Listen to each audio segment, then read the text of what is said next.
फिर थोड़ा इंतजार करो। पानी गंदा हो गया तो उसको पी नहीं पाओगे, उसको फेंक दोगे, बेकार हो गया, गंदा हो गया, या थोड़ा इंतजार करो।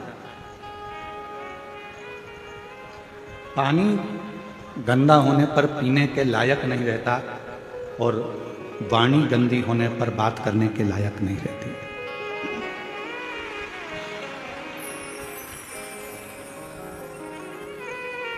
मेरे शिव जी काय से रीझते? मेरे शंकर भगवान को चाहिए क्या? दो ही चीजें मेरे शंकर भगवान ने आपसे ली, एक पानी और दूसरी वाणी। शिव जी ने आपसे एक लोटा जल भी लिया और आपसे वाणी भी ली, श्री शिवाय। और किसी को रिझाना हो तो यही दो चीज जो शंकर भगवान को चाहिए वही सारी जगत को चाहिए।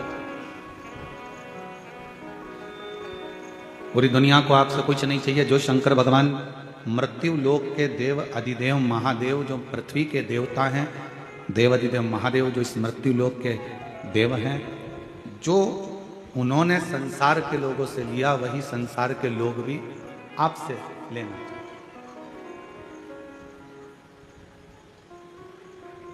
क्या क्या चीज ली है शंकर जी ने आपसे? दो चीजें ली, एक लोटा जल और मुख से निकली हुई वाणी, पानी और वाणी।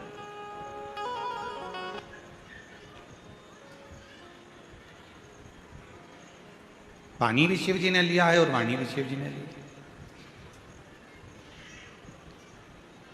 अब जगत को क्या चाहिए?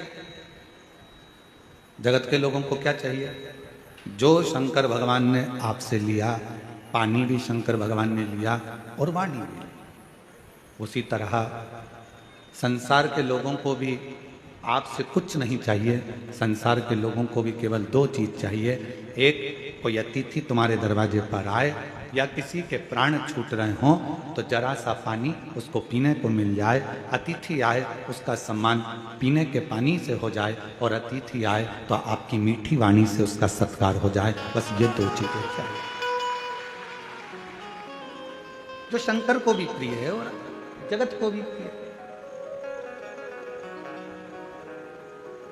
मेरे ओघड़दानी को, मेरे शंभू को, मेरे त्रिकालदर्शी को, मेरे कैलाश विनाशी शंकर को भी बस यही दो चीज चाहिए। एक श्रेष्ठ तुम्हारी पानी की जो एक लोटा जल लेकर जा रहे हो उसमें आपका भाव शुद्ध हो, निर्मलता का हो, हृदय का हो, भक्ति का। और आप जब किसी से मिल रहे हो, भगवान का भजन कर रहे हो, स्मरण कर रहे हो, कीर्तन कर रहे हो तो आपकी वाणी शुद्ध।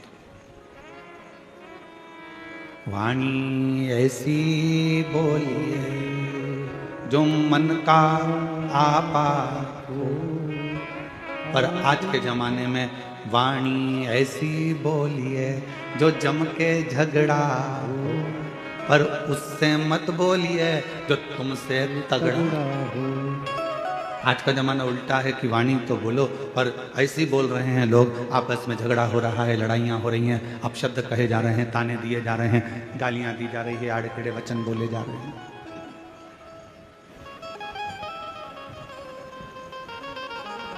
उसमें श्रेष्ठता का भाव कहां रह गया?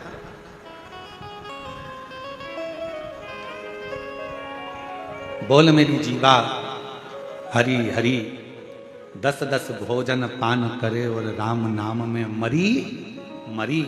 बोल मेरी जीवा हरि। ये जिह्वा एक ऐसी विचित्र है कि भजन का नंबर आ जाता है तो ये जीवान एकदम मौन हो जाती है, और भोजन का नंबर आ जाता है तो चिल्ला चिल्ला कितना अच्छा बना है, आपकी चटनी तो इतनी अच्छी है, आज तो जो भाजी बनी, सब्जी बनी इतनी बढ़िया बनी है, आज की खिचड़ी, आज का चावल, आज का पोहा इतना बढ़िया बना, पूछो ही मत। अब जितना तुम खाने में बोले हो ना, भोजन में बोले हो ना, उतना अगर भजन में बोलो तो थोड़ा थोड़ा। एक नजारा रात्रि को देखना निकुंभ में आके, आज नहीं देखो तो कल देखना। कल कथा का चतुर्थ दिवस है, परसों कथा विराम हो जाएगी। कल का कथा का समय तो यही रहेगा 1 बजे से 4 बजे तक। परसों का कथा का समय सुबह 8 बजे से 11 बजे तक हो जाएगा। कल जब कथा का चतुर्थ दिवस रहेगा, विराम दिवस के एक दिन पहले का दिन कौन सा कहलाता है? जम के बोलो, शिवरात्रि। तो कल तो हो जाएगा कथा का शिवरात्रि का दिन, और परसों के दिन जिस दिन कथा विराम हो रही है उस दिन है प्रदोष, और बाबा की कृपा से उस दिन भी आपको कथा का लाभ का आनंद मिलेगा। शिव तत्व भजन में मन नहीं लगा, भजन में जिभ्या थोड़ा थोड़ा बोलती बोलती बोलती बोलती थक जाती, और जिभ्या थकी फिर भगवान का नाम जाप स्मरण नहीं हो पाता।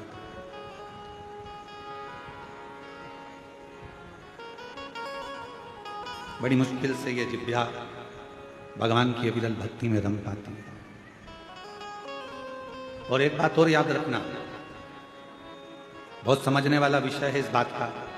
निकुंभ की मेरी जीजियों, छत्तीसगढ़ के मेरे जीजाओं, मेरी बेटियों, बेटाओं, मेरी माताओं, मेरे भाई, एक बात का स्मरण रखना, जितना जितना तुम भगवान की भक्ति में रमती चली जाओगी, लगती चले जाओगी, थोड़े दिन में भगवान मन में सोचते हैं कि ये बहुत ज़्यादा उपास कर रही है, बहुत ज़्यादा तप कर रही है, बहुत ज़्यादा मंदिर में पोछा लगा रही है, बहुत ज़्यादा झाड़ू लगा रही है, बहुत ज़्यादा मंदिर में रोज रोज आ रही है। तो भगवान क्या करते हैं, धीरे धीरे मन में से अपनी भक्ति को हटाने का प्रयास करते हैं, आपको दूर करेंगे।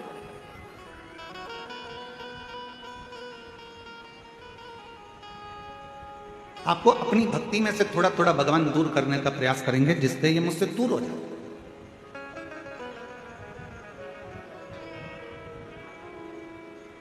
पहले भी कथा में काज फिर कह रहा है, बच्चा छोटा सा है, गोदी में है,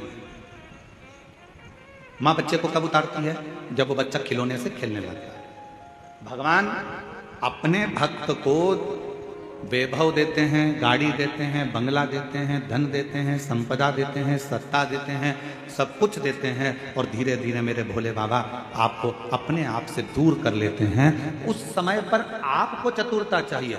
आप कितने भी व्यस्त रहो, आप कितने भी मस्त रहो, आप कितने भी काम में लगे रहो, पर मेरे शंकर भगवान का मंदिर मत छोड़ना, मेरे शिव का शिवालय मत छोड़ो,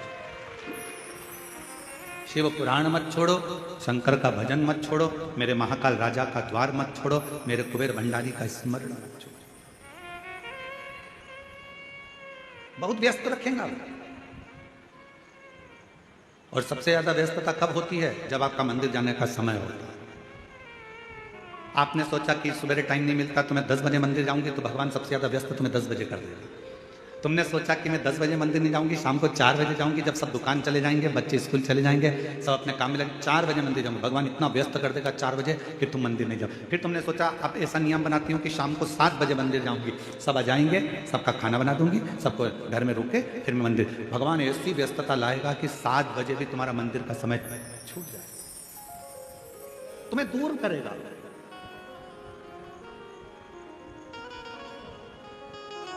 अब उस समय पर आपकी समझदारी चाहिए कि भगवान है मेरे शंभु, है मेरे त्रिकालदर्शी, है मेरे कैलाशी अविनाशी, है मेरे महाकाल राजा, है मेरे काशी विश्वनाथ, ऐसी कौन सी गलती हो रही है जो तुम मुझसे दूर कर रहे हो। भगवान कहेंगे ये गलती नहीं है, मेरे शंकर भगवान कहेंगे इसको गलती नहीं कहते। शिव जी कहेंगे तू इतनी मुझ में रम गई है, तू इतना मुझे मानने लगा है कि तेरे फैसले तू नहीं ले पा रहा, तेरे फैसले मुझे लेना पड़ रहे हैं, इसलिए अब तुझे थोड़ा दूर कर रहा हूं कि तू पूरा मुझ पर ही आश्रित है।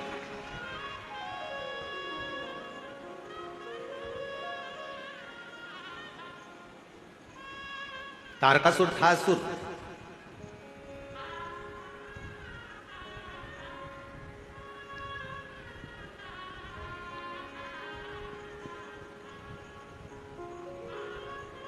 असुर था तारकासुर, पर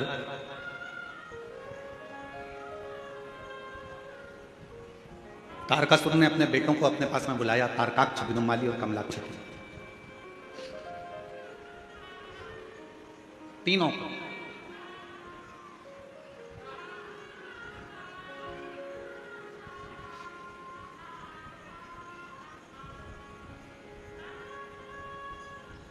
और तीनों को बुलाकर तारकासुर ने अपने तीनों बेटों से कहा कि 3 को कभी मत भूलना।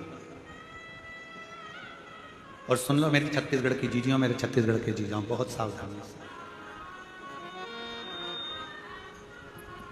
तारकासुर ने अपने तीनों बेटों को बुलाकर कहा कि तीन को कभी मत भूलना। पहले नंबर पर मुसीबत में डालने वाले को कभी मत भूलो, ये बार बार मुझे मुसीबत में डाल देता है। दूसरा, मुसीबत से निकालने वाले को कभी मत भूलो, जो तुम्हें दुख से, तकलीफ से, मुसीबत से निकाल देता। और तीसरे नंबर का, मुसीबत में साथ देने वाले को कभी मत भूलो, जो तुम्हारे साथ में चल रहा है। अब तारकासुर के तीनों बेटे तारकाक्ष, विदुमाली, कमलाक्ष की तीनों के अंदर एक प्रश्न खड़ा हुआ। क्या कभी असुरों की चित्तवृत्ति में भी कोई अच्छा प्रश्न आता है? कहा, अगर कुछ माता पिता के संस्कार अगर प्रबल हैं तो अच्छे प्रश्न क्यों नहीं आते? तारकासुर के तीनों बेटों के अंदर एक प्रश्न जागृत हुआ, और वो प्रश्न कौन सा था? तारकासुर के तीनों बेटों ने कहा, पिताजी आप कहते हो मुसीबत में डालने वाले को कभी मत भूलो, मुसीबत से निकालने वाले को कभी मत भूलो, और मुसीबत में साथ देने वालों को कभी मत भूलो। इन तीनों का गुण क्या किसी एक में पाया जा सकता है? क्यों नहीं? तारकासुर ने कहा, एक देव ऋषि नारद ऐसे हैं जो संपूर्ण जगत के कल्याण के लिए कहीं ऐसा क्रम उत्पन्न कर देते हैं कि व्यक्ति को लगता है कि मैं मुसीबत में, और वही देव ऋषि नारद आकर उसको मुसीबत से निकाल भी देते हैं, और वही देव ऋषि नारद उसको मुसीबत में साथ भी देते रहते हैं, उसको मंजिल तक पहुंचाने का काम। कोई प्रसंग कहा,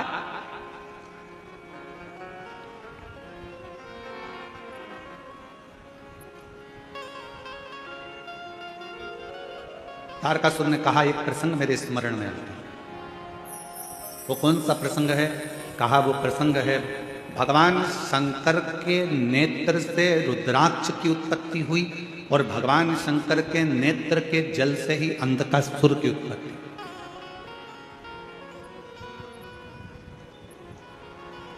जो तपस्या कर नेत्र बंद कर रखे थे, तपस्या कर नेत्र बंद कर जो अश्रु गिरा था, उससे रुद्राक्ष का जन्म हुआ। रुद्राक्ष का जन्म। और इतने में माता पार्वती जी ने आकर आंखों को बंद कर लिया, और भगवान शंकर के नेत्र से जो जल गिरा उससे अंधकासुर हुआ। एक तपस्या का जल, एक साधना का जल, एक उपासना का जल, एक मेहनत का जल, एक परिश्रम का जल, एक संघर्ष का जल जो आपके और हमारे शरीर से निकलता है, वो साधारण नहीं होगा। आज पूरा विश्व 21 जून को योग दिवस मना रहा है, पूरा विश्व मना रहा है।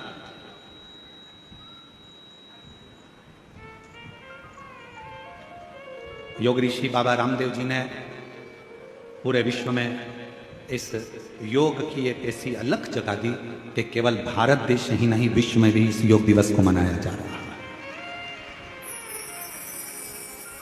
और सभी को इस पवित्र योग दिवस की बहुत बहुत बधाई हो। संपूर्ण देश और संपूर्ण विदेश, जहाँ जहाँ पर सनातन धर्म है, वहाँ के सारे सनातनी स्वस्थ रहें, योग करते रहें और अपने जीवन को अलमस्त होकर जिए। यही क्या ये तीनों क्रम तारकासुर से तारकाक्ष ने पूछा, विदुमाली ने पूछा, कमलाक्षकी ने पूछा, क्या ये तीनों क्रम एक व्यक्ति में है? नारद जी, ठीक है, क्या कोई चरित्र है जिसको हम सुन सके? क्यों नहीं? एक पवित्र चरित्र तारकासुर ने सुनाया। सुनो तारकाक्ष, विदुमाली, कमलाक्षकी, शंकर भगवान के नेत्र बंद करने से, उनके नेत्र से जो अश्रु निकला, उससे एक बच्चे ने जन्म ले लिया जिसका नाम था अंधकासुर।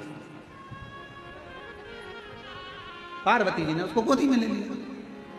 अब बच्चा अगर जन्म लिया है, बच्चा अगर रो रहा है, तो बच्चे को पार्वती जी ने अपनी गोदी में लिया। गोदी में लिया तो शंकर भगवान से कहा कि ये मेरा पुत्र है। शंकर भगवान ने कहा यह तुम्हारा पुत्र नहीं है, प्रभु आपके द्वारा प्रकट हुआ है, तो मेरा तो पुत्र ही रहेगा। यदि आपके द्वारा अगर प्रकट हुआ है तो ये तो मेरा पुत्र है। भगवान शंकर ने मना करा, इसको समुद्र में फेंक दो। पार्वती जी ने अंधकासुर को समुद्र में डाल दिया। हिरण्याक्ष ने उसको पाल पोस कर बड़ा करा, और हिरण्याक्ष ने पाल पोस कर बड़ा करा। उसको जब बड़ा करा, समय आया, वराह अवतार के रूप में भगवान श्री हरि ने, नारायण ने उस हिरण्याक्ष का वध कर दिया। अब जरा ध्यान देना कि नारद जी ने वो क्रम कैसे करे। नारद जी पहुंचे अंधकासुर के पास और अंधकासुर से कहा कि तुमने जिंदगी में कभी तप करा? जीवन में तुमने कभी साधना करी है, कभी आराधना करी है, कभी तप करा? नहीं। अंधकासुर को भगवान देव ऋषि नारद ने तप में लगा दिया और ब्रह्मा जी से वर मांगा कि मैं कहीं ना मरूं, ऐसा वर मुझे दे दीजिए। तब कहा ऐसा हो नहीं सकता, मरना तो पड़ेगा। तब देव ऋषि नारद से फिर पूछा अंधकासुर ने कि ब्रह्मा जी मुझे अमर होने का वर नहीं दे रहे, तो मैं वर कौन सा लूं? तो कह दिया एक वर मांग लो कि तुम्हारा तो कोई ना माँ है ना तुम्हारा कोई पिता है। हिरण्याक्ष ने तो तुम्हें पाला पोसा था, इसलिए तुम वर मांग लो। जिस दिन मैं अपनी माँ को गलत दृष्टि से देखूंगा, बस उसी दिन मेरे प्राण छूटे। नारद जी के कहने पर अंधकासुर ने वर मांग लिया ब्रह्मा जी से। ब्रह्मा जी ने तथास्तु भी कहा। अब तथास्तु तो कह दिया, समझ लेना था अंधकासुर को कि अगर ब्रह्मा जी ने तथास्तु कहा है तो इसका मतलब है कि मेरी माता कहीं ना कहीं तो हो, ये निश्चित। मेरी मौत अगर लिखी है तो मेरी माता कहीं ना कहीं तो।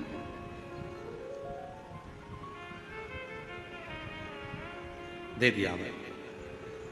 और समय आया, तारकासुर ने अपने पुत्र तारकाक्ष, विदुमाली और कमलाक्ष की तीनों से कहा, सुनो अब देखो, नारद जी का काम देखिए कि ये असुर था, इसको मरना था, इसके प्राण जाना थे, पर इसको तब साधना में लगाकर इसको वर दिलवा दिया। और वर दिलवाकर जब ये अपनी माता पार्वती की सुंदरता का बखान करेगा और पार्वती को अपनी अर्धांगिनी बनाने का जब प्रयास करेगा, तब इसके प्राण छूटेंगे।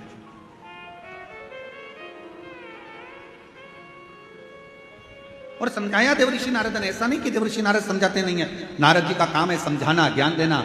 एक विद्वान, संत, साधु, सन्यासी, तपस्वी, साधक, उपासक की एक क्रमता होती है कि वो समझाने का प्रयास करते हैं, पर तुम्हारी बुद्धि में बैठे तब तुम्हें समझ में आए। महाराज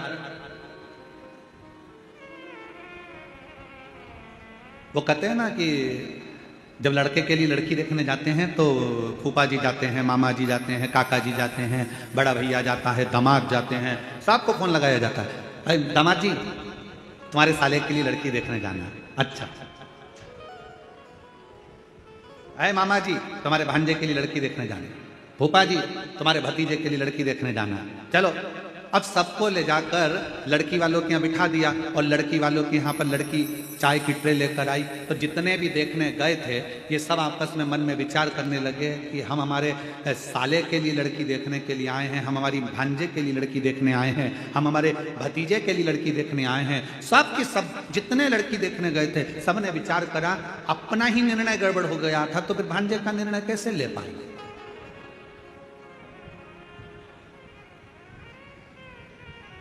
जब हमारी शादी की बात आई तो हमने विचार करा, मामा सोचे कि हमने विचार करा, फूफा सोचे हमने विचार करा, दामाद सोचे हमने विचार करा, हमारा निर्णय हमको ही अच्छा नहीं मिल पाया तो हम हमारे साले के लिए कौन सा निर्णय ले पाएंगे। ये विचार नहीं हो जाता।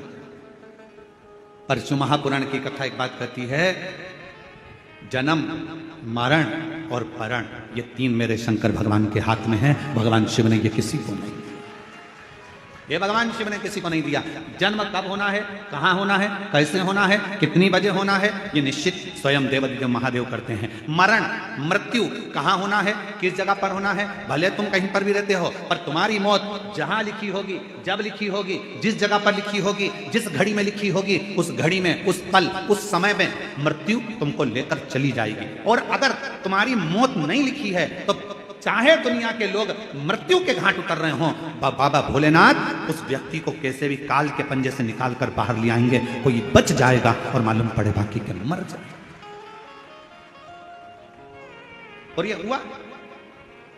अभी अहमदाबाद में एक घटना घटी,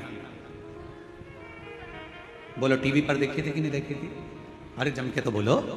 देखी थी अहमदाबाद में घटना घटी, कितना अच्छे अच्छे सब अपने अपने भावों से जा रहे थे, सबके हृदय में भगवान समाहित था, सबके हृदय में शिव था। फ्लाइट में बैठ भी गए, फ्लाइट उड़ भी गई। उस कैंपस में मेडिकल कॉलेज के जो बच्चे थे वो भोजन कर रहे थे, उनको क्या मालूम था कि हमारी मौत यहां लिखी है, हमारी मृत्यु यहां लिखी है। वो फ्लाइट में उड़ने वालों को क्या पता था कि हमारी मृत्यु यहां लिखी है? किसको मालूम? किसी को नहीं मालूम कि मृत्यु कहां, कब, कैसे लिखी है। पूछा था मां पार्वती जी ने भगवान शंकर से, अमरनाथ की गुफा में बैठकर भगवान शंकर से पार्वती जी ने पूछा था, प्रभु मेरा एक प्रश्न का उत्तर दीजिए।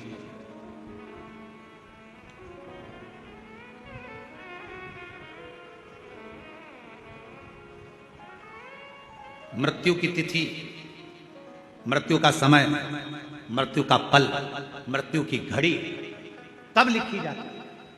थोड़ा ध्यान देना, पूर्व में क्या हुआ है,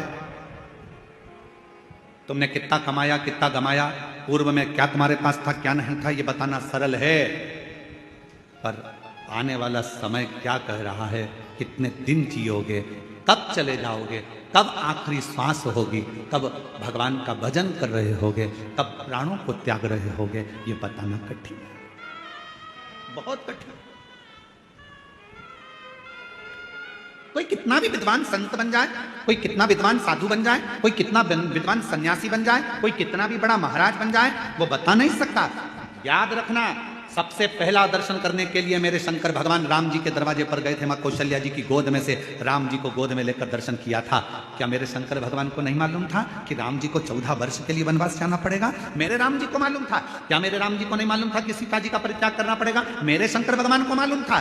पर मेरे शंकर भगवान ने ये सब कुछ देखा, पर भविष्य नहीं बताया कि आने वाले समय में तुम्हारे साथ क्या होने वाला है। याद रखना, संत, साधु, सन्यासी, तपस्वी, साधक, उपासक दुनिया में कितने भी पैदा हो जाएं, पर मृत्यु कब, कहां, कैसे होगी, इसका रिसर्च तो वैज्ञानिक भी नहीं कर सकते, साइंटिस्ट भी नहीं कर सकते। इसका रिसर्च तो केवल एक देवाधिदेव महादेव कर सकते हैं। शंकर ओघड़दानी ने लिखा, पार्वती से कहा, सुनो पार्वती, मृत्यु अटल सत्य है। जब बच्चे की नाल कटती है, मां के गर्भ से जब बच्चा जन्म लेता है, उसकी नाल कटती है, उस नाल कटने के समय पर बच्चे की मृत्यु लिख दी जाती है कि कब, कहां, किस जगह, कैसे होगी। समय निश्चित हो जाता है।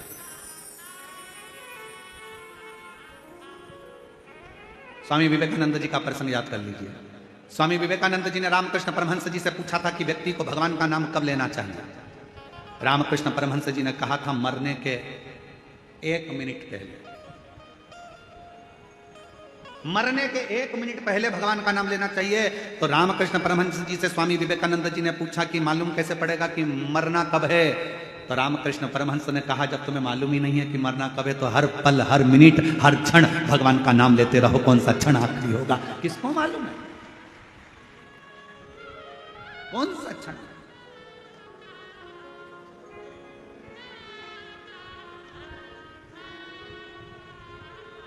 और महाराज, अंत समय प्रभु आना पड़ेगा, वचन दिया तो निभाना पड़ेगा।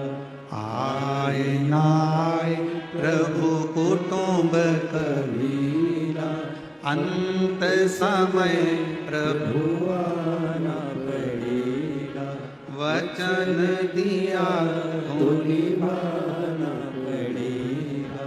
अंत समय प्रभु आना पड़ेगा। कौन आएगा, किसको मालूम? कब, कौन सा पल, कौन सी घड़ी, कौन सा क्षण, कब किसका आखिरी है? इसलिए शिव पुराण कहती है। कई माताएं सोचती है हम परसों के दिन कथा में जाएंगे, अब चौथे दिन संडे पड़ेगा ना, जब हम कथा में जाएंगे, और उससे पहले निपट गई तो किसको मालूम? अरे अभी सावन में अपने यहाँ कथा होगी ना, जब हम सुन लेंगे। हमने सोचा है सावन के महीने में हमारे पास में कथा होगी, तब हम सुनेंगे। और सावन से पहले निपट गई तो क्या भरोसा?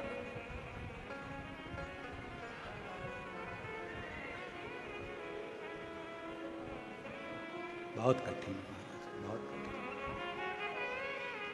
खूब भगवान का नाम ले। खेत में काम करो, धान बो, अपनी मेहनत को पीछे मत हटो, परिश्रम पूरा करो।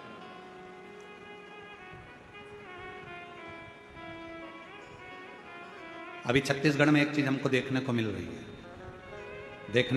है, इसलिए हम कहने में पीछे नहीं हटते, भले किसी को बुरा लगे चाहे भला लगे। अभी हमको देखने को मिलता है कि कई किसान वर्ग के लोग, गांव के लोग अपनी अपनी जमीन को बेचकर शहर चले जाते हैं और सोचते हैं कि शहर में बहुत सारा सुख होगा, बहुत सारा सुख शहर में होगा। बड़ा बंगला बना लेंगे, जमीन बेची है तो थोड़ा पैसा मिल जाएगा तो बंगला भी बड़ा बन जाएगा, गाड़ी भी आ जाएगी, सब कुछ आ जाएगा। पर मेरा करबद्ध हाथ जोड़कर निवेदन है इस व्यासपीठ से कि जो छोटे छोटे किसान है, जो जंगल गांव में रहते हैं, जिनके पास जमीन है और जो धान की फसल लगाते हैं या अन्य फसल लगाते हैं, उनसे कहूँगा अपनी जमीन बेचकर कभी शहर में मत जाओ। जो गांव में सुख है उस शहर में नहीं मिल सकता। जो अपने गांव में सुख है वो शहर में नहीं। शहर की चमक जरूर लग रही है कि यहाँ गाड़ी मिल सकती है, बंगला मिल सकता है, शहर में पानी मिल जाएगा, शहर में ये मिल जाएगा, एजुकेशन मिल जाएगा, सब कुछ मिल जाएगा। शहर में तुम्हें गाड़ी भी मिलेगी, पैसा भी मिलेगा, धन भी मिलेगा, बंगला भी मिलेगा। तुम जमीन बेचकर जाओगे तो तुम्हारे पास ढेर सारा धन भी होगा, सब कुछ होगा। शहर में सब कुछ मिल सकता है, पर शहर में तुमको जो शांति और प्रेम चाहिए वो प्रेम और शांति गांव के सिवाय कहीं नहीं मिल सकती।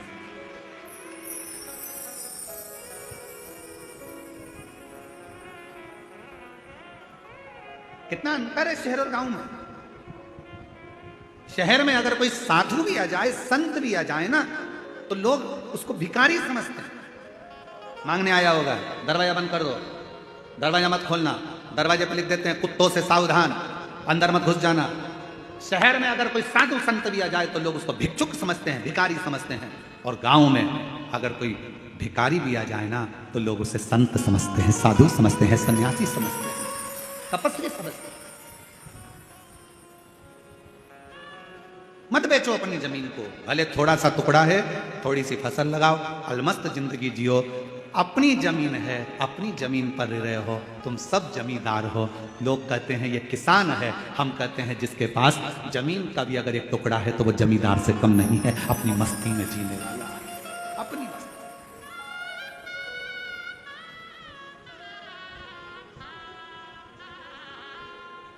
थोड़ा अलमस्त रहो। अपने जीवन को जितना प्रसन्नता में जीने का एक लक्ष्य बना सकते हो वो छोटे से गांव में ही बना सकते हो।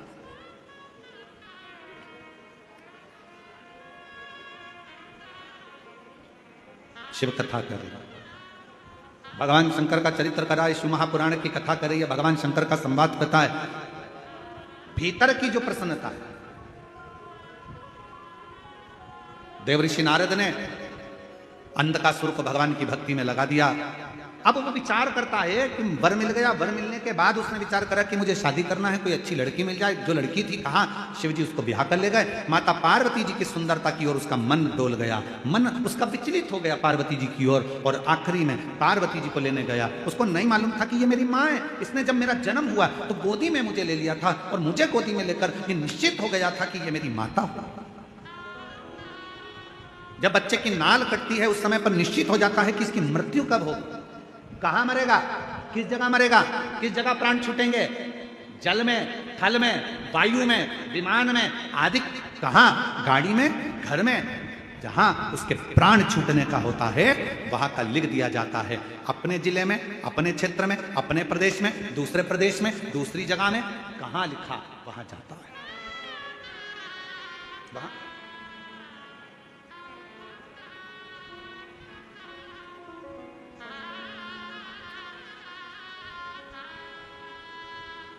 इसलिए शिव पुराण कहती है जितना समय मिले, ये मत सोचना अगली कथा जब छत्तीसगढ़ में होगी ना तब मैं कथा सुनने के लिए जाऊंगी। नहीं नहीं नहीं, काल करे सो आज करे सो पल में प्रलय हो जाएगा। शिव पुराण सुनेगा। आज मिला है मुझे, चल पहुंचो। बहुत सारे प्रश्न हैं दुनिया की दृष्टि में, बहुत प्रश्न। एक बहन ने एक प्रश्न लिखा कि गुरुजी हम हमारे नर्मदा जी का दर्शन करने के लिए हम जबलपुर के पास बेड़ा घाट गए, वहाँ से हम शंकर जी का छोटा सा शिवलिंग लेकर आ गए, हम उसकी प्राण प्रतिष्ठा करे बिगर हम उसका पूजन कर रहे हैं, हमारे पास में प्रतिष्ठा का पैसा नहीं है, हम उसकी आराधना कर रहे हैं, क्या हमें पुण्य मिलेगा? क्यों नहीं मिलेगा? लिंग पुराण में, शिव महापुराण में, नर्मदा पुराण में, स्कंद पुराण में, सब में तो वर्णन किया कि मां नर्मदा जी के जल से अगर कोई कंकर भी निकलता है तो वो शंकर है। उस शंकर की प्रतिष्ठा की जरूरत नहीं होती, वो अपने आप में प्रतिष्ठित होता है। आप उसकी आराधना करिए, कौन मना कर रहा है? आप उसके जल चढ़ाओ, पूजन करो, आराधना करो।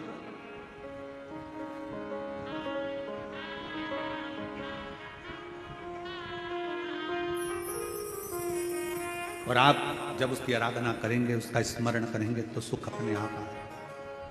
और शंभु शरण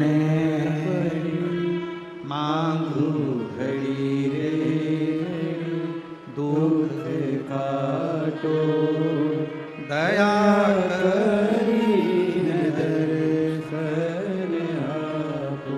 बहुत सारे प्रश्न हैं। गुरुजी हम क्या भगवान का नाम ले सकते हैं? हम रजस्वला धर्म में हैं, क्या भगवान को पुकार सकते हैं? द्रौपदी का चरित्र कहता है कि द्रौपदी रजस्वला धर्म में थी, दुशासन बाल खींच कर लेकर गया, भरी सभा में खड़ा कर दिया, चीर खींचने लगा। आखिरी में द्रौपदी ने अपने गुरु जी से पूछा, गुरु द्रोणाचार्य से कहा, गुरुदेव कोई नहीं बचा रहा, मेरे पति नहीं बचा रहे, मेरे काका ससुर, काकी सास बैठी, अंधकार यहाँ पर धृतराष्ट्र गांधारी बैठे, वो नहीं बचा रहे, कोई बचाने को तैयार नहीं है, भीष्म पितामह नहीं बचा रहे, गुरुदेव आप बताओ मैं क्या करूं? तब गुरु जी ने कहा, एक काम कर, वो द्वारका नाथ को पुकारना प्रारंभ कर दे।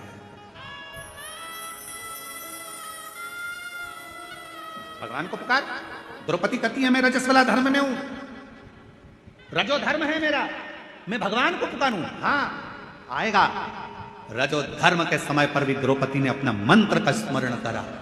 शिव महापुराण की कथा कहती है, भगवान का नाम, तुम शुद्ध हो अशुद्ध हो, तुम स्नान करे हो ना करे हो, तुम कहां बैठे हो उससे भी मतलब नहीं। शिव पुराण की कथा कहती है भगवान का नाम कहीं पर भी पुकार सकते हो। कई लोग कहते हैं हॉस्पिटल में हम रुद्राक्ष पहनकर जा सकते, क्यों नहीं? हम ऐसी वैसी जगह पर रुद्राक्ष धारण कर क्यों नहीं? सर्वस्वता शिव का है, सर्वस्व। क्या तुलसी की माला में गलत क्रम नहीं आएगा? रुद्राक्ष में गलत क्रम नहीं आएगा? अरे शिव महापुराण की कथा कहती है कि तुलसी जिस पात्र में डल जाती है उसको भी प्रसाद कर देती है, रुद्राक्ष जिसके गले में डल जाता है उसको भी शिवमय बना देता है। क्या सोच रहे? क्या हम मंत्र जाप करें? करो नाम जाप, भगवान का नाम लेते जाओ, तुम कैसे भी हो प्रभु का नाम लो, प्रभु का।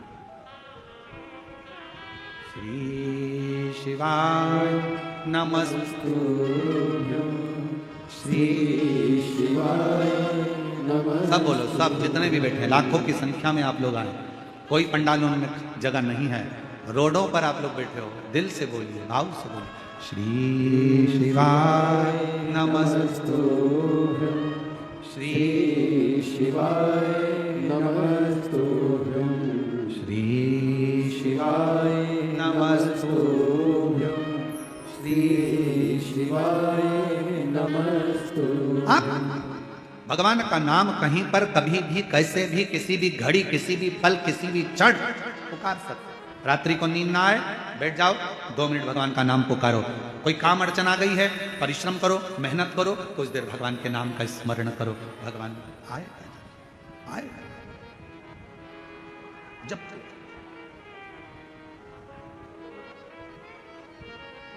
तब कहां कैसे प्राण जाएंगे कोई भरोसा नहीं। अंधकासुर ने सोचा कि मेरे प्राण जाएंगे ही नहीं, मेरी तो कोई माँ है ही नहीं, मेरी माता ही नहीं है तो प्राण जाने का काम ही क्या। पर उसको क्या मालूम था कि मृत्यु निश्चित है। संसार सागर में अगर आप आए हैं तो मौत तो निश्चित रहेगी, जाना तो पड़ेगा। प्राण को छूटे, इसलिए निवेदन है उसको पुकारना। अंत समय प्रभु सब बोलो सब पड़ेगा, वचन दिया तो निभाना पड़ेगा। आए ना आए प्रभु कुटुंब कबीरा, अंत समय प्रभु आना पड़ेगा, वचन दिया तो निभाना पड़ेगा। अंत समय प्रभु आना पड़ेगा। पुकारते रहो, वो आएगा जरूर, उसको जपते रहो, वो सुनेगा जरूर, आएगा। उसको पुकार, सुन, शिव कथा करें। आखिरी में अंत का सुनने पार्वती माता पर गलत दृष्टि दे दी और उसके प्राण चले गए।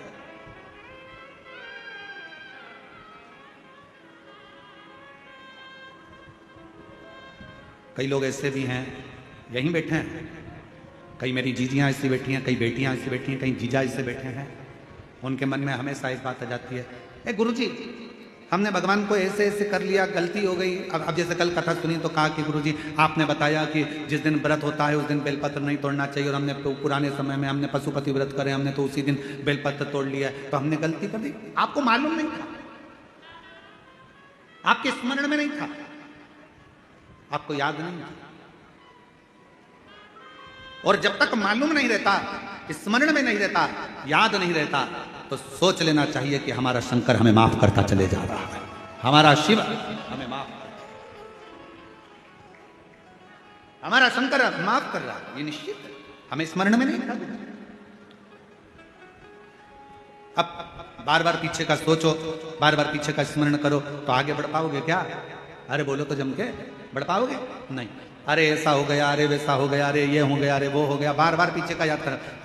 हिरण और शेर में क्या अंतर है? हिरण 90 किलोमीटर पर घंटे की स्पीड से भागता है। कौन? अरे बोलो तो हिरण। हिरण 90 किलोमीटर पर घंटे की स्पीड से भागता है और शेर 60 किलोमीटर पर घंटे की स्पीड से भागता है। दोनों में तेज कौन दौड़ता है? अरे बोलो जम के बोलो, हिरण। वो 90 किलोमीटर पर घंटे की स्पीड से हिरण भागता है और शेर 60 किलोमीटर पर घंटे की स्पीड से भागता है। फिर भी हिरण का शिकार शेर कर लेता है। हिरण का शिकार शेर कर लेता है। क्यों? कैसे? किस लिए? ऐसा क्या हुआ कि हिरण 90 की स्पीड से भाग रहा है, शेर 60 की स्पीड से भाग रहा है और उसका शिकार कर लिया जाता है? कैसे? तो शिव महापुराण की कथा का एक संवाद याद रखना। हिरण 90 की स्पीड से भाग रहा है, पर हिरण पीछे पलट पलट कर रुकता, पलट कर देखता, फिर भागता, फिर पलट कर देखता, फिर भागता। हिरण अपना आधे से ज्यादा समय पीछे देखने में लगा देता है, इसलिए 60 की स्पीड में दौड़ने वाला भी शेर 90 की स्पीड वाले का शिकार कर लेता है।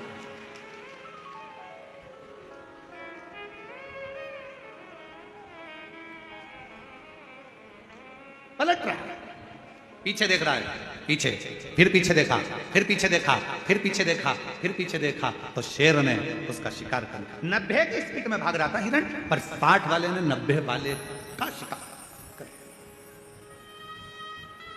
पीछे पलटने के चलते। और आपसे निवेदन है मेरी छत्तीसगढ़ की जीजियों, मेरे छत्तीसगढ़ के जीजाओं, मेरी बेटियों बेटाओं, आपसे निवेदन है। कई बेटियां कहती हैं मैंने पहले एग्जाम दिया, 4 बार एग्जाम दिया, 5 बार एग्जाम दिया, मैं क्लियर नहीं कर पा रही हूं, मैं सीए बनूंगी कि नहीं बनूंगी, डॉक्टर बनूंगी कि नहीं बनूंगी, मैं ये वाला एग्जाम पास करूंगी कि नहीं करूंगी, मैं ये कर पाऊंगी कि नहीं कर पाऊंगी, मैं इंजीनियर बन पाऊंगी कि नहीं बन पाऊंगी, मैं कलेक्टर बनूंगी कि नहीं, मैं एसपी बनूंगी कि नहीं बनूंगी। ये पीछे तुमने कितने भी एग्जाम दिए उसको मत देखो, तुम्हारी स्पीड 90 की होना चाहिए। अच्छा पढ़ो, मेहनत करो, संघर्ष करो और दौड़ते रहो, आगे बढ़ते रहो, फिर तुम्हारा शिकार कभी नहीं होगा, तुम एक दिन अपने सिंहासन पर बैठ कर ही रहोगे। एक पत्र है, अच्छा है, देखिए, शंभू शंभू।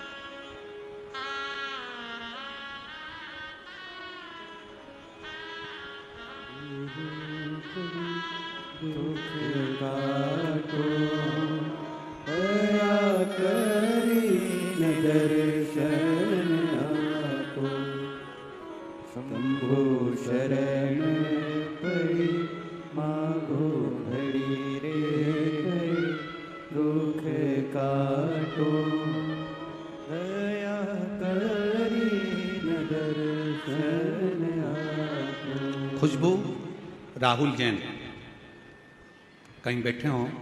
खुशबू राहुल जैन, सरोना जिला कांकेर छत्तीसगढ़, मोबाइल नंबर ये है।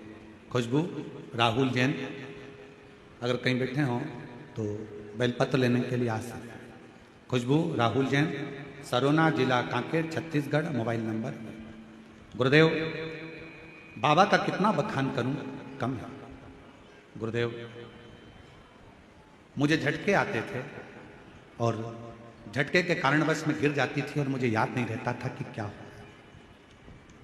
समझ नहीं आता। ये झटके आते आते सालों निकलते चले गए, जिंदगी बढ़ती चली गई। आयुर्वेदिक इलाज करवाया, डॉक्टरों का इलाज करवाया, पर कभी भी झटके बंद नहीं।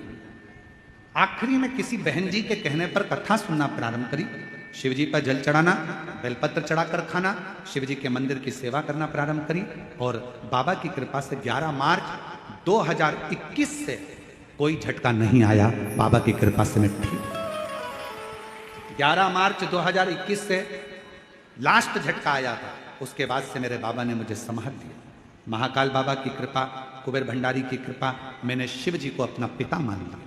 गुरु जी, आप कहते हो कि शंकर भगवान से कोई संबंध जोड़ लो, और अगर एक रिश्ता भगवान से जुड़ गया तो तुम्हारी पूरी टेंशन तुम्हारे पिता की होगी। मैंने भगवान शिव को अपना बाप मान लिया। गुरुदेव,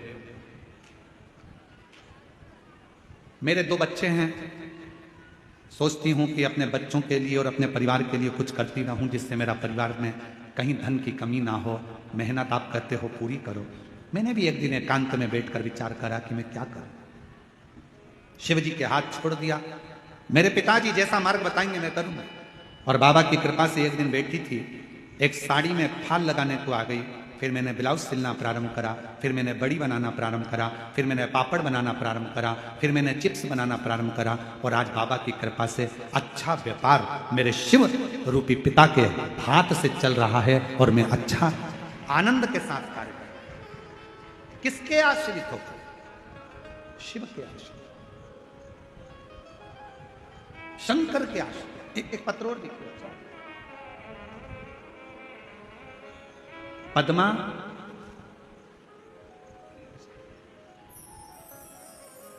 जरा पढ़ के बताओ क्या लिखा है। पद्मा सहारा, साहला, पद्मा सहाला, जामसार कला थाना डोंगर गांव से हूँ। कहीं बैठी हो तो हाथ हिला सकती हैं। पद्मा सहारा, जामसारा कला थाना डोंगर गांव से हूँ। बाबा, व्यासपीठ को प्रणाम करती हूँ। गुरुजी, मेरे भोले बाबा की माला का वर्णन करूं, उसकी स्मरण करूं। बहुत गरीब थी गुरुदेव, कभी कभी तो 2 दिन भूखा ही रहना पड़ता था। जरा पत्र को आप लोग पढ़ेंगे तो आपको स्मरण में आएगा। बहुत गरीब थी, कभी कभी 2-2 दिन भूखा रहना पड़ता था। मैंने बहुत कुछ सहे गुरुजी, फिर भी मैंने बाबा पर पूर्ण भरोसा कर लिया। आप कहते हो शिव जी को छोड़ना नहीं, मुझे लगता है दिल से अगर शंकर भगवान को पकड़ा तो शंकर भी हमको नहीं छोड़ते हैं गुरुदेव। हमने शिव को पकड़ लिया, विश्वास करना आपने सिखा दिया, आपने कहा कि मेहनत, परिश्रम, संघर्ष और शंकर का भरोसा कभी नहीं छूटता। बस वही मन में था। गुरुदेव, मेरा बड़ा बेटा नौकरी में लग जाए, मैं बाबा से प्रार्थना करती थी। मेरे छोटे बेटे की आंख से दिखाई नहीं देता, आंखें कमजोर थी।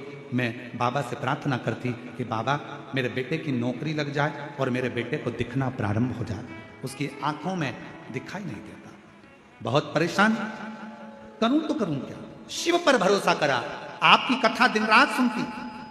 लोग मुझे कहते ये पागल हो गई है शिव जी के लिए, पर आपकी कथा सुनकर आज मेरे बाबा ने ऐसी कृपा कर दी गुरुदेव कि मेरे बेटे की आंख की रोशनी भी ठीक हो गई और 2023 में मेरे बेटे की सरकारी नौकरी भी लग गई बीएसएफ में। बाबा को मैं आज धन्यवाद देती हूं, जो कि राजस्थान में बॉर्डर पर मेरा बेटा नौकरी कर रहा है। बॉर्डर राजस्थान में बीएसएफ की नौकरी पर आज मेरा बेटा है। मेरे शिव की कृपा से आंखें भी ठीक हुई और नौकरी भी। क्या देता है शिव, क्या प्रदान करता है शंकर? मेरा उघड़दानी, मेरी जीजियों, आपको लगता होगा कि यह लाखों की भीड़ आती है, लाखों की जनता शिव महापुराण की कथा सुनने आती है, पर ईमानदारी से बोलना, अगर मेरा शंकर आपकी झोलियों में खुशियां नहीं देता तो क्या तुम ये शिव महापुराण की कथा में जाते क्या? बहुत कठिन है। ना तो यहाँ पर कोई आडंबर है, ना यहाँ पर कोई पाखंड है, ना यहाँ पर कोई दिखावा है, ना यहाँ से कुछ दिया जाता है, ना यहाँ से कुछ प्रदान किया जाता है। केवल तुम आते हो, कथा सुनते हो, दिल लगाते हो बाबा से, और बाबा तुम्हारी झोली 3 महीने में भर देता है। ये उसकी कुछ भी नहीं है यहाँ। सीहोर वाला महाराज तो मिलता भी नहीं है।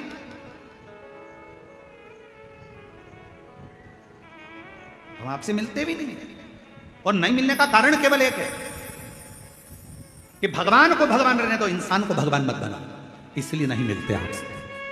कई लोगों के मन में आ जाएगा सीहोर वाले महाराज जी से मिलने, हम भगवान ऐसा कृपा कर दे, महाराज जी हाथ रख दे, महाराज जी ऐसा। ना ना ना ना, आप भगवान को भगवान रहने दो, इंसान को भगवान मत बनाओ। आज के जमाने में ढेर सारे भगवान बन के बैठे हुए हैं, ढेर सारे। कोई क्या हमारे पास आओ हम तुम्हारा कल्याण कर देंगे, कोई क्या हमारे पास आओ हम तुम्हारा कल्याण कर देंगे। कोई नहीं कर सकता किसी का कल्याण। दुनिया में केवल एक शंकर ही ऐसे हैं जो जगत का कल्याण कर सकते हैं, बाकी का कोई नहीं मिलते हम। और इस बात के पीछे बहुत विवाद भी होता है। कई लोग कहते हैं महाराज जी तो चाय पीने जाते होंगे तो इतने लाख ले लेते होंगे। कई लोग कहते हैं महाराज जी तो ऐसे जाते होंगे किसी के घर तो करोड़ों रुपए ले लेते होंगे। ना ना ना ना, हम चाय तो हमारी जिंदगी में आज तक मुंह पे रखी नहीं, क्योंकि हमारे घर में जब हमारी परिस्थिति ऐसी थी तो हमारे यहाँ चाय बनाने के लिए दूध का भी पैसा नहीं था। तो हमें स्मरण में है, हमारी माँ थोड़ा सा कहीं से अगर गुड़ मिल जाता था तो पानी में घोल कर उसको दे देती थी, होठ पर लगा लेते थे तो लगता था कि चाय ऐसी होती होगी। उस परिस्थिति से निकले हैं तो आज तक चाय मुंह पे रखी नहीं। उस परिस्थिति का स्मरण क्यों नहीं? आप और हम भी भगवान के एकांत में बैठकर शिव नाम का भजन करें, स्मरण करें, चाकरी करें, मंत्र जाप करें, और आप भी शिव से लगन लगाओ, उसकी ओर जाओ जिसकी जरूरत है। सीहोर में भी आओ। हमने एक बार कथा में कहा था, आपके घर के नजदीक में अगर शंकर जी का मंदिर है, आप रोज शिव जी के मंदिर में जल चढ़ाने के लिए अगर जाते हो, तो हमने कहा था उसके बीच में अगर तुम्हारी मौसी का घर पड़ जाए, मामा का घर पड़ जाए, सहेली का घर पड़ जाए, रिश्तेदार का घर पड़ जाए, बेटी का घर पड़ जाए, माँ का घर पड़ जाए, तो भी उस रिश्तेदार के घर मत जाना, सीधे मंदिर, मंदिर से सीधे घर आना, क्योंकि शंकर भगवान कब क्या देकर भेज देगा तो वो खजाना लेकर अपने घर जाइए। सीहोर कुबेरेश्वर धाम पर आओ तो यह सोच कर आना कि मैं अपने पापा के घर जा रही हूं, मैं अपने पिता के घर जा रही हूं, मैं अपने बाबुल के घर जा रही हूं। ऑटो वाला कहेगा यहाँ ले चलता हूं, वहां ले चलता हूं, ये करता हूं, वो करता हूं। नहीं, मुझे मेरे पिता के घर लेकर चल, मुझे मेरे कुबेरेश्वर धाम लेकर चल। मैं रेलवे स्टेशन पर उतरी और बाबा से कहो कि मुझे मेरे बाबा के घर लेकर चल। देगा तो मेरा बाप देगा, और जो बाप देगा वो दुनिया में कोई नहीं दे सकता है। मेरा शंकर मुझे, मैं उसके आधीन हूं।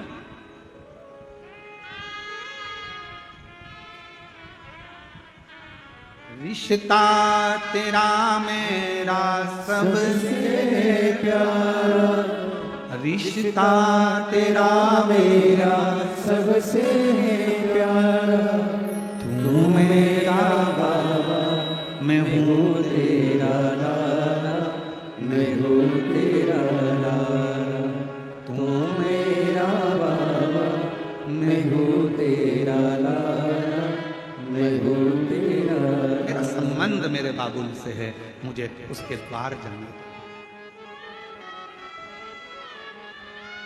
एक हमारे शैलेंद्र भाई बहुत अच्छा एक देवी का स्मरण भजन गाते हैं, वो स्मरण में आता है कि अब ना रोको ना रोको माँ के द्वार जाने दो, अब ना रोको ना रोको माँ के द्वार जाने दो, माँ के द्वार जाने दो, माँ के द्वार जाने दो, अब न रोको न रोको माँ के द्वार जाने दो, अब न रोको न रोको माँ के द्वार जाने दो। एक बार जाने दो मुझे, एक बार जाने दो, एक बार जाने दो मुझे, एक बार जाने दो, ना रोको ना रोको माँ के द्वार जाने दो, अब ना रोको माँ के द्वार जाने दो। रोते नहीं, रोते नहीं, आंसू बचे, रोना नहीं। आज खुश हो, आपके बाबा ने हाथ पकड़ लिया, क्या सोच रहा है? रोते नहीं, खुश हो। बाबा बुलाए। खुशबू जैन, जिसने शिव पर भरोसा कर कर बाबा ने हाथ पकड़ा और बाबा की कृपा से आज अग्रणी है।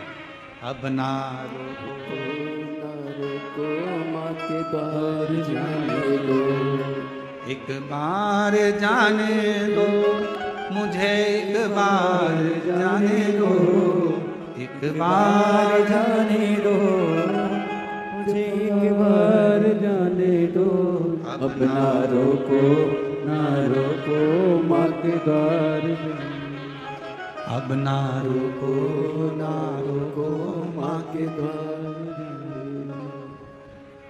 वो उसके द्वार, उसकी चाकरी, उसकी शरणागति, कहीं नहीं जाऊंगी, भटकूंगी नहीं, कहीं नहीं।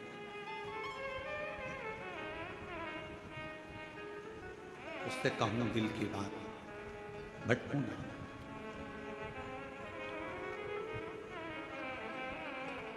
कब, कहां, कैसे वो कृपा कर दे, उसका भरोसा नहीं, पीछे नहीं पलटे। क्या हुआ पहले, मैंने एक बार एग्जाम दी, नहीं निकली गुरुजी, दूसरी एग्जाम दी, नहीं निकली गुरुजी, कोई बात नहीं, मेहनत कर रही हो ना बेटा, अपना परिश्रम कर रही हो ना बेटा, सफलता मिलेगी। हार उसकी होती है जो हाथ पर हाथ रख कर बैठा रहता है,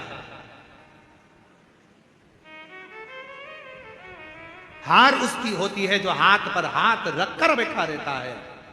मेहनत करने वाला तो एक दिन विजय प्राप्त कर कर ही रहता है।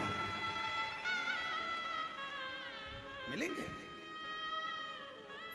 तुम्हारे गांव में, तुम्हारे शहर में अगर कोई बहुत छोटा है, बहुत गरीब बड़ा है ना, उस पर कोई ध्यान नहीं देगा।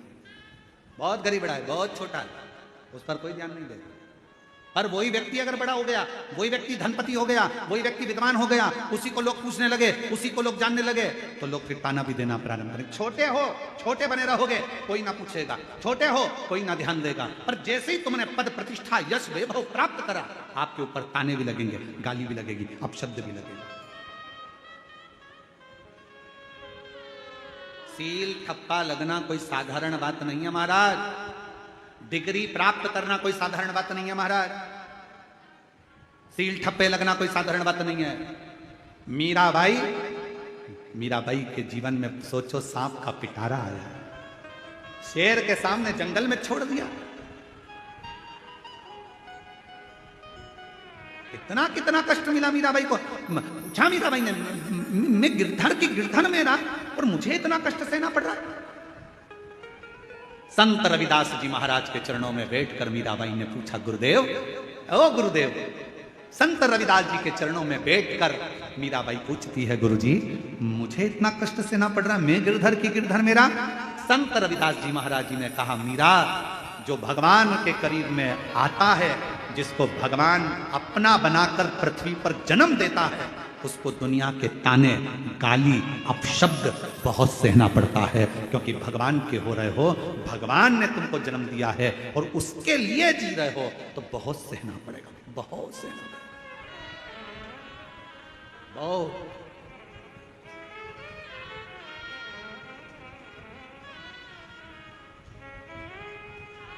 बहुत फिर भी हार माना, फिर भी बस उसकी भक्ति में एक विश्वास है, एक विश्वास। और अब ना रोको माँ के द्वार जाने दो, अब ना रोको माँ के द्वार जाने दो, अब ना रोको माँ के द्वार जाने दो, अब ना रोको माँ के द्वार जाने दो, माँ के द्वार जाने दो, मुझे एक बार जाने दो, माँ के द्वार जाने दो, मुझे एक बार जाने दो, माँ के द्वार जाने दो, मुझे एक बार जाने दो, माँ के द्वार जाने दो, मुझे एक बार जाने दो, अब ना रोको माँ के द्वार जाने दो, अब ना रोको माँ के द्वार जाने दो, अब ना रोको माँ के द्वार जाने दो, अब ना रोको माँ के द्वार जाने दो।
दर्शन प्यास मुझे जाना माँ के पास, मुझे जन्म की प्यास बुझाने दो, जन्म की प्यास बुझाने दो, दर्शन की मुझे जाना माँ के पास, मुझे जन्म की प्यास बुझाने दो, जन्म की प्यास बुझाने दो, दादी माँ के चरणों में स्वर्ग जैसे जन्म के शीश झुकाने दो, मुझे भी शीश झुकाने दो, अम्बे रानी महारानी का मुझे प्यार पाने दो, अम्बे रानी महारानी का मुझे प्यार पाने दो, एक बार जाने दो, मुझे एक बार जाने दो, एक बार जाने दो, मुझे एक बार जाने दो, अब ना रोको माँ के द्वार जाने दो, अब ना रोको माँ के द्वार जाने दो।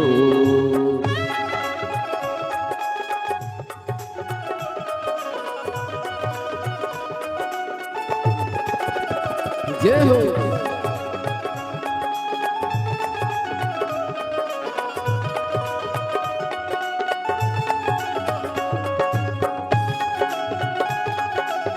राधे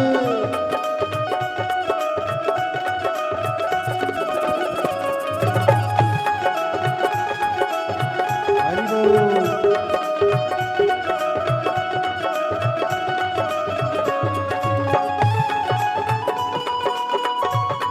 राधे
हरि बोल राधे।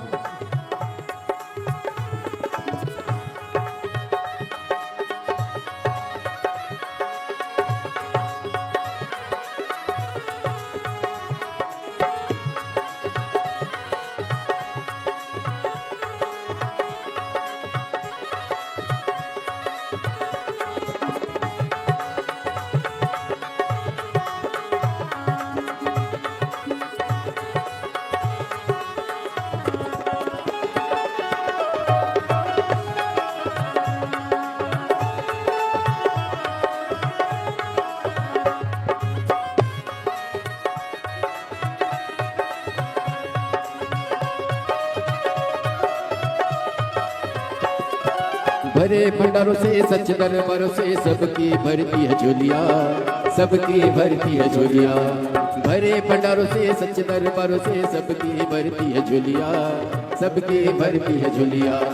आया नहीं मैं अकेला देखने में ये सबकी भरती है झोलिया, सबकी झोलिया। मेरे संतों महंतों का दीदार पाने दो, मेरे संतों महंतों का दीदार पाने दो। तार जाने दो मुझे एक बार जाने दो, एक बार जाने दो मुझे एक बार जाने दो। अब ना रोको माँ के द्वार जाने दो, अब ना रोको। श्री शिवाय नमस्तुभ्यम। 5 दिवसीय श्री शिव महापुराण की अलौकिक दिव्य कथा हम सभी पूज्य गुरुदेव के पावन सानिध्य में श्रवण कर रहे हैं। पूज्य गुरुदेव का आगमन हो चुका है, पूज्य गुरुदेव व्यासपीठ पर मंचासील हो चुके हैं। आप सभी की तरफ से, आप सभी की ओर से व्यासपीठ को नमन करते हुए, दंडवत करते हुए, प्रणाम करते हुए, हम सबके प्रिय, हम सबके लाडले ठाकुर कल्लू जी महाराज के पावन चरणों में नमन करते हुए, प्रणाम करते हुए, विश्वविख्यात परम पूजनीय पूज्य गुरुदेव के पावन चरणों में नमन करते हुए, दंडवत करते हुए, प्रणाम करते हुए और आप सभी शिव भक्तों के पावन चरणों में नमन करते हुए आज हम सभी पूज्य गुरुदेव के पावन सानिध्य में सुंदर तीसरे दिवस की कथा श्रवण करेंगे। उससे पहले स्वागत के क्रम में मेरा यजमान परिवार से निवेदन रहेगा, व्यासपीठ पर पधारकर व्यासपीठ का पूजन कर पूज्य गुरुदेव से आशीर्वाद प्राप्त करेंगे। एवं छत्तीसगढ़ शासन के पूर्व गृह मंत्री जी, आपसे भी निवेदन रहेगा, व्यासपीठ पर पधारकर व्यासपीठ का पूजन कर पूज्य गुरुदेव से आशीर्वाद प्राप्त करें। सुंदर हम सभी को ज्ञात है जो 19 जून से 23 जून तक निकुंज जिला दुर्ग छत्तीसगढ़ की पवित्र भूमि पर हम सभी 5 दिवसीय श्री शिव महापुराण की अलौकिक दिव्य कथा श्रवण कर रहे हैं। यही कथा पूर्ण होने के बाद सुंदर 26 जून से 2 जुलाई तक 7 दिवसीय श्री शिव महापुराण की अलौकिक दिव्य कथा हम सभी बैजापुर जिला छत्रपति संभाजी नगर महाराष्ट्र की पवित्र भूमि पर दोपहर में 1 बजे से 4 बजे तक श्रवण करेंगे। सुंदर 5 जुलाई से 9 जुलाई तक 5 दिवसीय श्री शिव महापुराण की अलौकिक दिव्य कथा हम सभी बाबा कुबेर भंडारी के पावन चरणों में बैठकर कुबेरेश्वर धाम से श्रवण करेंगे। सुंदर 10 जुलाई को गुरु दीक्षा एवं गुरु पूजन आयोजन रखा है, जिसमें आप सभी भक्त सुंदर लाभ ले सकते हैं और अपने जीवन को कृतार्थ में कर सकते हैं, आनंद में कर सकते हैं। और जो पूज्य गुरुदेव के पावन सानिध्य में सेवा के कार्य कंकर शंकर की पवित्र भूमि कंकर शंकर की पावन धारा पर चल रहे हैं, जिसमें विश्व की बड़ी भोजनशालाओं में से एक भोजनशाला कुबेर भंडारी के पावन धाम पर चलती है, जिसमें लाखों सैकड़ों भक्त रोज प्रतिदिन भोजन प्रसादी का आनंद लेकर अपने जीवन को कृतार्थ में करते हैं, आनंद में करते हैं। श्री रमसीलाल साहू जी, पूर्व कैबिनेट मंत्री श्री प्रतिपाल जी, आपसे निवेदन रहेगा, व्यासपीठ पर पधारकर व्यासपीठ का पूजन कर पूज्य गुरुदेव से आशीर्वाद प्राप्त करें। और सुंदर एक बड़ी धर्मशाला का निर्माण कार्य भी पूज्य गुरुदेव के पावन सानिध्य में चल रहा है, जिसमें जो भी भक्त बाबा कुबेर भंडारी के पावन धाम तक पहुंचते हैं उन भक्तों को किसी भी प्रकार का कष्ट ना हो, ऐसा पूज्य गुरुदेव का संकल्प रहता है। तो सुंदर 251 कमरों की धर्मशाला का निर्माण कार्य चल रहा था, पर पूज्य गुरुदेव के आदेश अनुसार उसी धर्मशाला में निर्माण कार्य बढ़ाते हुए अब उसी धर्मशाला में सुंदर 351 कमरों का निर्माण कार्य चल रहा है। और सुंदर एक बड़ी गौशाला का निर्माण कार्य भी चल रहा है, जिसमें जो गौवंश बढ़ता है तो सुंदर 4 से 5 हजार गौ माताओं की सेवा हो सके, 4 से 5 हजार गौ माताएं उस गौशाला के अंतर्गत रख सकते हैं, सेवा कर सकते हैं। तो ऐसी ही सुंदर बड़ी गौशाला का निर्माण कार्य भी पूज्य गुरुदेव के पावन सानिध्य में चल रहा है। सुंदर आप भी पूज्य गुरुदेव के पावन सानिध्य में सेवा के लाभ ले सकते हैं। और सुबह 10 बजे से शाम 5 बजे तक रुद्राक्ष वितरण भी कुबेर भंडारी के पावन धाम से निःशुल्क वितरण होता है। देखिए पूज्य गुरुदेव का यही संकल्प रहता है कि सभी सनातन धर्म को मानने वाले लोगों के गले में रुद्राक्ष हो, सभी सनातन धर्म के मानने वाले लोगों के घर के मंदिरों में रुद्राक्ष हो। तो सुंदर कुबेर भंडारी के पावन धाम से निःशुल्क रुद्राक्ष वितरण सुबह 10 बजे से शाम 5 बजे तक करा जाता है। देखिए सीहोर का रुद्राक्ष, कुबेरेश्वर धाम का रुद्राक्ष ना ही कुरियर करा जाता है और ना ही ऑनलाइन भेजा जाता है। अगर आपसे कोई भी कहे कि ये कुबेरेश्वर धाम का रुद्राक्ष है, हम इसको ऑनलाइन भेज देंगे या हम इसको कुरियर कर देंगे, तो आप उनकी बातों पर ध्यान न दें, क्योंकि सीहोर का रुद्राक्ष, कुबेरेश्वर धाम का रुद्राक्ष ना ही कुरियर करा जाता है और ना ही ऑनलाइन भेजा जाता है। जो भक्त कुबेर भंडारी के पावन धाम तक पहुंचते हैं उन्हीं भक्तों को रुद्राक्ष प्राप्त होता है। और सीहोर के रुद्राक्ष का ना ही कोई पैसा लिया जाता है, ना ही कोई शुल्क लिया जाता है। निःशुल्क रुद्राक्ष वितरण सुबह 10 बजे से शाम 5 बजे तक बाबा कुबेर भंडारी के पावन धाम पर चलता है। और इन्हीं सेवा के कार्यों में जिन दानदाताओं ने अपनी सुंदर सी योग राशि समर्पित की, उन सभी पुण्यचारी पावनचारी दानदाताओं के नाम: बबीता भूपेंद्र सिंह जी लखनऊ उत्तर प्रदेश से सुंदर 501 रुपए की सुंदर सी योग राशि समर्पित की। गोलू पाटीदार जी ओमकारेश्वर से 501 रुपए की सुंदर सी योग राशि समर्पित की। अरुण भूषण जी कल्याण से 501 रुपए की सुंदर सी योग राशि समर्पित की। सत्यनारायण रोड़ूलाल प्रजापति टोंक राजस्थान से 501 रुपए की सुंदर सी योग राशि समर्पित की। श्रीमती सुदेश रानी जी जीरकपुर पंजाब से 6000 रुपए की सुंदर सी योग राशि आपने समर्पित की, बहुत बहुत धन्यवाद। कैलाश जी ठाणे से सुंदर 501 रुपए की सुंदर सी योग राशि समर्पित की। किशन लाल मीणा जी जयपुर से 501 रुपए की सुंदर सी योग राशि समर्पित की। सौरभ कुमार जी बिहार से 501 रुपए की सुंदर सी योग राशि समर्पित की। श्रीमती बीना देवी जी हाजीपुर से 5551 रुपए की सुंदर सी योग राशि आपने, जो कुबेर भंडारी के पावन धाम पर सेवा के कार्य चल रहे हैं, उन सभी सेवा के कार्यों में सुंदर सी योग राशि आपने समर्पित की, बहुत बहुत धन्यवाद। कंचन कावरा जी ब्रह्मपुरी से 501 रुपए की सुंदर सी योग राशि समर्पित की। श्रीमती अनोखी देवी शर्मा जी दौसा राजस्थान से 501 रुपए की सुंदर सी योग राशि समर्पित की। गणेश वाला जी हैदराबाद से 1501 रुपए की सुंदर सी योग राशि समर्पित की। चंदन सोनी जी जयपुर राजस्थान से 1501 रुपए की सुंदर सी योग राशि समर्पित की। ममता चौहान जी धर्मशाला से सुंदर 1001 रुपए की सुंदर सी योग राशि समर्पित की। दिलीप कुमार जी लखनऊ उत्तर प्रदेश से 1100 रुपए की सुंदर सी योग राशि समर्पित की। धनमती झाली जी बस्तर से 501 रुपए की सुंदर सी योग राशि समर्पित की। विक्रम सिंह जी दिल्ली से 501 रुपए की सुंदर सी योग राशि समर्पित की। बीना शर्मा जी रोहतक से 501 रुपए की सुंदर सी योग राशि समर्पित की। विकास जी गुप्ता प्रयागराज से सुंदर 2100 रुपए की सुंदर सी योग राशि समर्पित की। दीपांशु अजीत कुमार यादव जी तमिलनाडु से 1101 रुपए की सुंदर सी योग राशि समर्पित की। माया जिंदल जी जयपुर राजस्थान से 5100 रुपए की सुंदर सी योग राशि आपने समर्पित की, बहुत बहुत धन्यवाद। अशोक प्रसाद जी औरंगाबाद से 1001 रुपए की सुंदर सी योग राशि समर्पित की। विनोद अमृतलाल जी मुंबई से 501 रुपए की सुंदर सी योग राशि समर्पित की। सुधीर सिंह जी रांची से 501 रुपए की सुंदर सी योग राशि समर्पित की। जयप्रकाश गुप्ता जी गाजियाबाद से 501 रुपए की सुंदर सी योग राशि समर्पित की। सुरेखा जसवंत जी मुंबई से 4001 रुपए की सुंदर सी योग राशि आपने समर्पित की। धीरज थापर जी चंडीगढ़ से 1100 रुपए की सुंदर सी योग राशि समर्पित की। दीपक प्रसाद जी 501 रुपए की सुंदर सी योग राशि समर्पित की। श्रीमती गायत्री जी ओडिशा से सुंदर आपने 21000 रुपए की सुंदर सी योग राशि देकर आजीवन भोजन भंडारे की सदस्यता ग्रहण करी। अपना नाम सुंदर सुनहरे अक्षरों में अंकित कराया गया, बहुत बहुत धन्यवाद।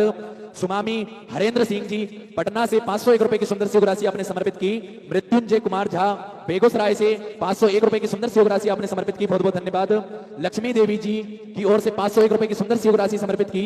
नीलम गोपाल गुप्ता जी भागलपुर से 5100 रुपए की सुंदर सी योग राशि आपने समर्पित की। कमल यादव जी ओडिशा से 1001 रुपए की सुंदर सी योग राशि आपने समर्पित की। रूबी संगम जी बिहार से 501 रुपए की सुंदर सी योग राशि आपने समर्पित की। सगुन शर्मा जी नोएडा से सुंदर 501 रुपए की सुंदर सी योग राशि समर्पित की। कल्याणी श्रीधरण पुणे महाराष्ट्र से 1001 रुपए की सुंदर सी योग राशि समर्पित की। नूतन शर्मा जी कर्नाटक से 501 रुपए की सुंदर सी योग राशि समर्पित की। मोनिका मेरठ से 501 रुपए की सुंदर सी योग राशि समर्पित की। अमरदीप जी मोगा पंजाब से 1151 रुपए की सुंदर सी योग राशि आपने समर्पित की, बहुत बहुत धन्यवाद। मिलिंद रविंद्र चौधरी जी धुलिया महाराष्ट्र से 1100 रुपए की सुंदर सी योग राशि आपने समर्पित की। हिमानी बंसल जी दिल्ली से 501 रुपए की सुंदर सी योग राशि समर्पित की। श्री चेतन गुप्ता जी अमरोहा से 5001 रुपए की सुंदर सी योग राशि आपने समर्पित की। राम प्रकाश भंगेर जी पंजाब से 501 रुपए की सुंदर सी योग राशि समर्पित की। सुशील त्यागी जी उत्तम नगर से 1101 रुपए की सुंदर सी योग राशि समर्पित की। हारमेंद्र शर्मा जी दिल्ली से 501 रुपए की सुंदर सी योग राशि समर्पित की। शिव कुमार जी बाबरपुर से 501 रुपए की सुंदर सी राशि आपने समर्पित की। राम अवतार जी सोनीपत से 501 रुपए की सुंदर सी राशि समर्पित की। मनोहर दुंगा देवी चौहान जी पाली राजस्थान से 1100 रुपए की सुंदर सी राशि समर्पित की। गुप्तदान में 1001 रुपए की सुंदर सी राशि समर्पित की। हरीशचंद्र शर्मा जी देहरादून से 551 रुपए की सुंदर सी राशि समर्पित की। डॉक्टर पुष्पेंद्र दिल्ली से